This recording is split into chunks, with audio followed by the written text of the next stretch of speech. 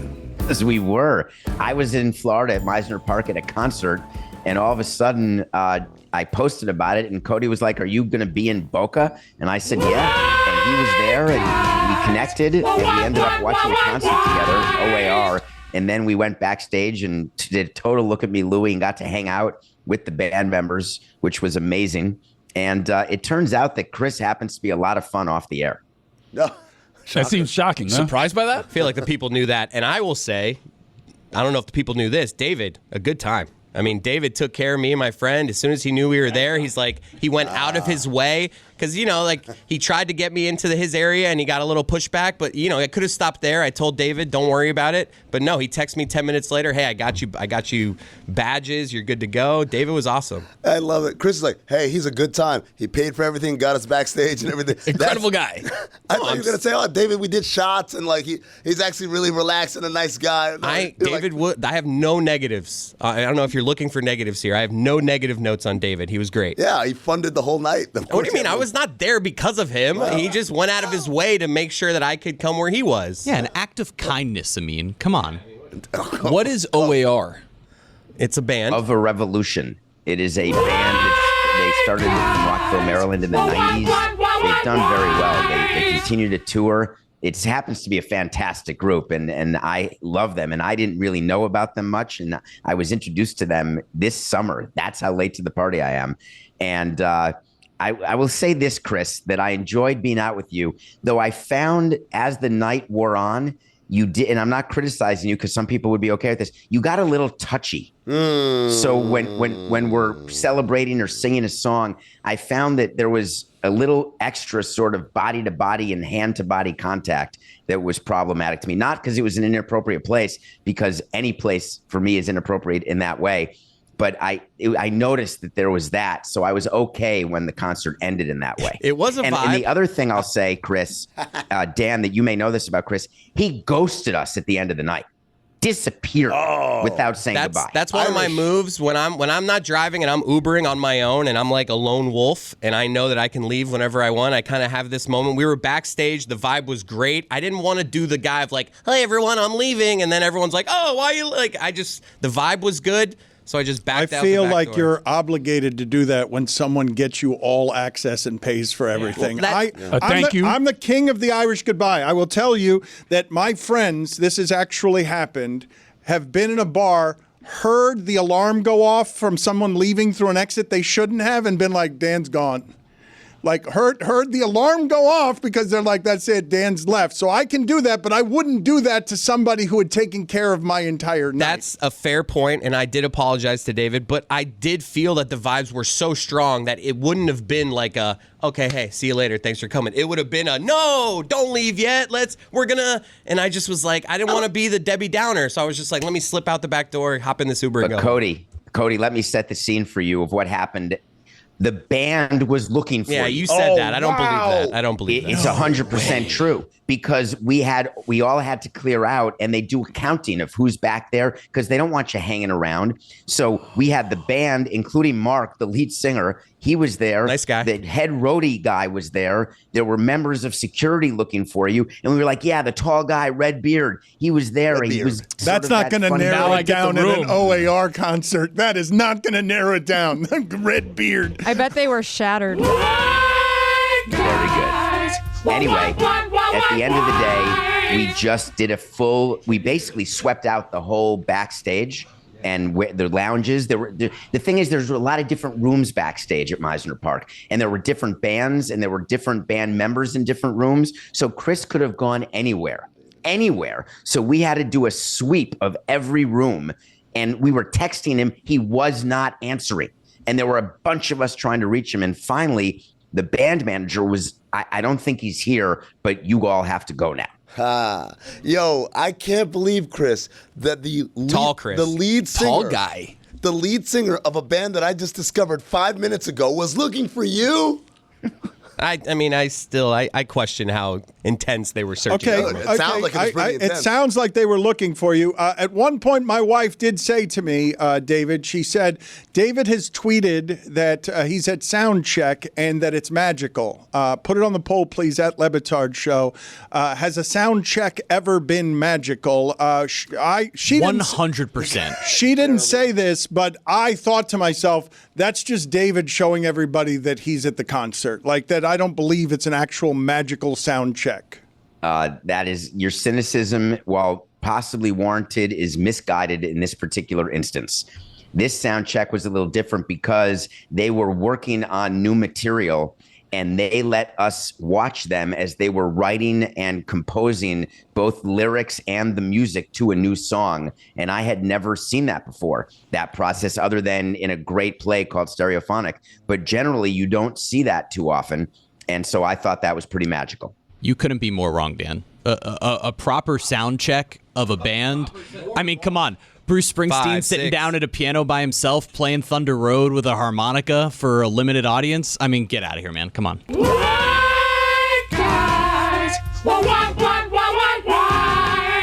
I could be more wrong. I'm often more wrong. I am not wrong when I say that the O.A.R. sound check was not as magical as David said it was. He wanted everyone to know that he was at the O.A.R. concert. And just to keep repeating it, Dan, it won't make it right. But this is what you do. You get in this. You think that if you just say something more often and you say it with a different inflection, like a very serious inflection, as though now you're going to convince everyone that what you're saying is right.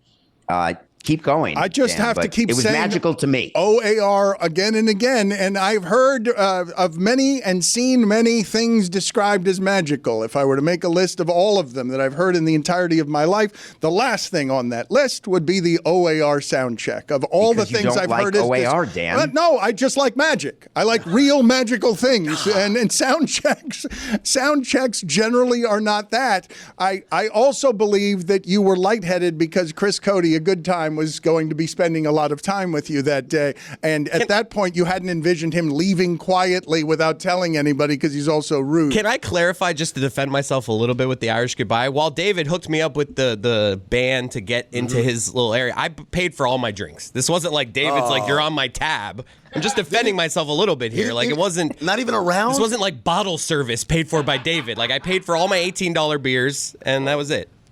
And your tickets. I didn't get you tickets. That's what I'm saying. Like, David saw me there and was like, I'm going to get you in my VIP area. It was completely nice. All his crew is great. It was dry, though. A dry VIP area. But I didn't want that. But you guys are implying, like, I owed this, like... Kind of did. I mean, it was... I don't think, Chris, that's what I'm saying. I'm saying it doesn't matter whether I paid for zero or all of it. You were there with someone else who you also didn't say goodbye to. That's true. Who was forced to stay there looking for you also. I don't discriminate. I just, when I'm, like I said, when I have my Uber, when I'm a lone wolf, I do a lot of traveling with others these days. When I'm a lone wolf, I'm Irish goodbying. It's just how I live. Would you guys be kind enough to give me the origins of the Irish goodbye, why it's an Irish goodbye, why the Irish are a people that leave without saying something more than others do? I'm going to guess it's because they're drunk and they forget to say goodbye. Okay. I don't think Chris forgot to say goodbye. I think this was an orchestrated Navy SEAL strike of getting out of there. I was doing right by the party in my mind. I'm like, I don't want to, like, there's a vibe in here right now. I don't want the vibe. I've seen the vibe of one person's leaving too early. You're claiming that you were doing this for others, that this was an act of altruism, that your brother Teresa at the O.A.R. concert? I didn't want to stop the vibe of, like, oh, we have to convince this guy to stay now. Like, oh, he's leaving. Why are you leaving? The party's still... We wouldn't have convinced you to stay. Oh, David, you were vibing that night. If I would have said, David, I'm out of here, you'd been like, why? What do you mean you're still... David does not strike me as a guy that has ever said, why are you leaving? No, David was a good time. David, have you ever done that to anyone? Why are you leaving? I love Chris Cote being such a good time that he expects others and bands to beg him to stay. I'm telling you. Please don't say... The whole thing is going to fall apart. Chris, please, come on, man. There were discussions about what's after that. Like, you always hear what are we doing after this? party. Like, I heard the rumbling, so I'm just like, What? I'm done. Chris, they were getting on the tour bus not the to tour. go to the next tour date. With your crew, like, there were rumblings of, like, what's happening after Who was this? in David Samson's Dangerous Nights crew, please? And David can say who they were. I mean, I'm not going to out people. Like, just it doesn't have to be names. Give me, like, descriptions. All right. It was Mike Hill. No, I'm kidding. Out them Mike as Hill. friends of David. It was Larry Beinfest, it was Mike Hill, and it was Jack McKeon. It was Jeff Conine. It was a roaring good time through Meisner Park. Give me please the origins of the Irish goodbye. Yeah, it is the terrible stereotype that Amin was right about of a heavy Irish population in Boston, Massachusetts. May I suggest we now just call it the Cody goodbye? No. Please, instead of being racist, rename it. I don't know, racist. Is it Is Irish a racist? race? Is it Stereotypical, whatever it racist? is. I don't know whether that's racist or Xenophobic, not. discriminatory. I mean, you guys should probably read some history books. Yeah, probably. Okay. Well, I'll tell you thank what you. they want. mean? Look it up is what it means. That's Jessica saying your own look research. it up. Can you help me, David, with a little better understanding of everything that's going on with my beloved Rays and their stadium situation? What a cluster duck.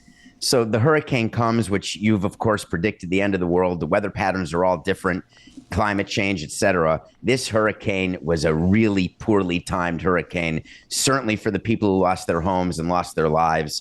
That is for sure. Secondarily, there was about to be a ballpark deal that was finished for a new ballpark in St. Petersburg with a ton of real estate development. And then the roof blew off. And there's great photos of it. They're not great. Let me say it better. There's tragic photos of this building and it becoming impossible to play in. And now you've got a community where you've got to decide, do we spend money to fix up a stadium that's only going to be here for a couple more years? Do we use the money to help people who lost their homes? Do we use the money to get a new ballpark done for the Rays? All of these questions are being asked. And what the Rays did, Stu Sternberg, bless his heart, he said, you guys aren't good partners. We may have to relocate because you're not willing to get this stadium going right now. We got to get into the new one by 28. And then Rob Manfred came out just yesterday, Dan, and said, hey, let's everyone breathe. Let's everyone try to recover from the hurricane. Let's everyone recognize the weather event that took place. He played the good guy to Sternberg's bad guy, which is pre-planned, of course, the strategy, the best way to get the most public money. David, we were debating yesterday over the Pirates' potential giveaway for this Paul Skeens card. And for those who don't know, they're talking about basically being given this card from whoever receives it, which has Paul Skeens' patch from his rookie season on there. And they were offering a trade of 30 years of season tickets behind home plate, playing a softball game with 30 of your friends, and a whole other variety of giveaways, including Livy Dunn saying, hey, come sit with me in my suite if you're able to turn in this card. We now have some of the details on the screen. But David, do you think this is good value, or should this person take this card and try to sell it? So a couple of days ago, I did a full segment on this on Nothing Personal. Let me sum it up for you this way. When you get this card, and it's a one of one, so it's like a lottery ticket, you're likely not going to get it, go right to an auction house. Do not do a trade. Now, remember, it could be anywhere. You could have someone in Detroit get it. It's like the big power mega thing that Stugotz plays all the time. It could come from a newsstand in Out of Your Hubbits. What do they want 30 years of Pirates season tickets for? It's totally ridiculous. And someone did a calculation, but they did it wrong, that the value of 30 years of season tickets would be greater than what you can get at auction. And that is not accurate at all. And by the way, the meet and greet with Paul Skeens, he's got an agent. Give him $25K, he'll come to your damn bar mitzvah. You don't need to trade a card for it. And a softball game on the field, the Pirates, like every team, offers that. And that's like $5,000, and you can play in the outfield. You want to play on the infield, maybe $12,000. Give me a break. This is not like a major trade that the Pirates offered. Anyone who finds this card, do not do that trade. A follow-up here, David. For the Pirates, is that good value what they offered, like for the card? Are they doing it to give back to Skeens? Are they doing it to put in a museum? Are they doing it to sell themselves? Are they doing it to keep a piece of the great history of the Rookie of the Year, Cy Young finalists, who did not win, obviously, the Cy Young that was announced last night? They're doing it. It was a good promotion. We're talking about the Pirates on the Dan Le Batard show with Stugotz. They got us. I would say that is 1-0 Pittsburgh. Damn it, they got us good. Put it on the poll, please, Juju. Is there any possibility that the sound check at the O.A.R. concert was magical? What is the movie that you're reviewing today, David? I want to talk about a movie that is called Saturday Night. Oh, the SNL movie. The SNL movie. It is a movie that is all about the 90 minutes prior to the first ever SNL episode back in the 70s with a young Lorne Michaels and a young Chevy Chase and a young John Belushi and Gilda Radner, etc.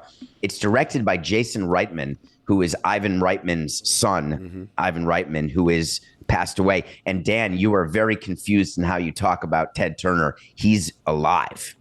I didn't realize I was giving off that he was dead. I didn't realize that it sounded like I was eulogizing him. Evidently, lately I've been doing that. Yeah, sounds like a fine. Yeah, I don't know what dangerously close to a fine. Yeah, sorry, but Ted Turner's alive, and so is Jason Reitman, but Ivan is actually not. It's a fascinating movie of a story that is very meaningful to me because if you're an SNL fan, the history of SNL is truly really cool. But it's 70s, so if you don't like big collars and you don't like the movie stock that doesn't look HD, you may not like it, but it's a frenzied pace. It's perfectly choreographed, and the actors who play the Belushi and Chevy Chase and Dan Aykroyd are really good at being those characters, and there is not 1 minute where you're not enjoying it. So it's the opposite of the Ted Turner documentary. It's not slow at all. You will not check your phone. You will not be bored, and you may even learn something cool. The name of his podcast is Nothing Personal. You could catch him every day live at 8 a.m. on YouTube. I will tell you again, as I always do when he's on with us, that there is no single person in sports media covering this particular amount of sports and business and other things ground as David Samson is by himself on Nothing Personal every day, 8 a.m. Eastern. Thank you, David. Peace. Howdy, loyal listeners. It's Mike Ryan, and we're getting pretty close to wishing folks happy holidays. I'm sure many of you are already in the planning stages of opening up your homes and hosting holiday get-togethers. It can be stressful. Everyone's got an opinion. So why don't you make life easy for yourself, make everybody happy, and give them the gift of Miller Time. That's right, present to them a beer that actually tastes like beer. A beer that'll generate such good holiday vibes that you'll know exactly right away you made the right call with that beautiful white can. Oh, what a logo. That sparkling white label. As soon as you hold it in your hand, you know right away Miller Time is the best time. And it's got a taste that you can depend on. It doesn't just look great, folks. It tastes great. No games, no gimmicks, just great beer for people who like beer. Miller Lite is brewed for taste. Making memories at year-end gatherings? Tastes like Miller Time.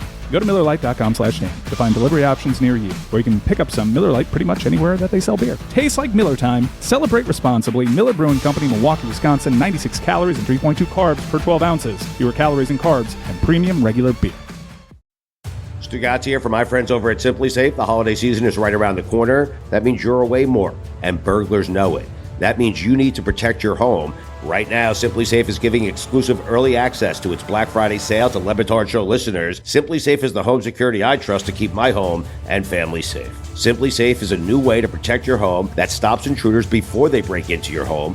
Old school systems only take action once someone is already inside your home. That's too late. Simply Safe's Active Guard outdoor protection changes the game by preventing crime before it even happens. If someone's lurking around or acting suspiciously, those agents see them in real time, talk to them directly, set off your spotlights, and even call the police before they've had a chance to break in. Simply Safe is offering my listeners exclusive early access to their Black Friday sale. This week only, you can take 60% off any new system with a select professional monitoring plan. This is their best offer of the year. Head to simplysafe.com/DLB to claim your discount and make sure your home is safe this holiday season. Don't wait. This offer won't last long. Keep your home, your family, and your peace of mind protected with Simply Safe. There's no safe like Simply Safe.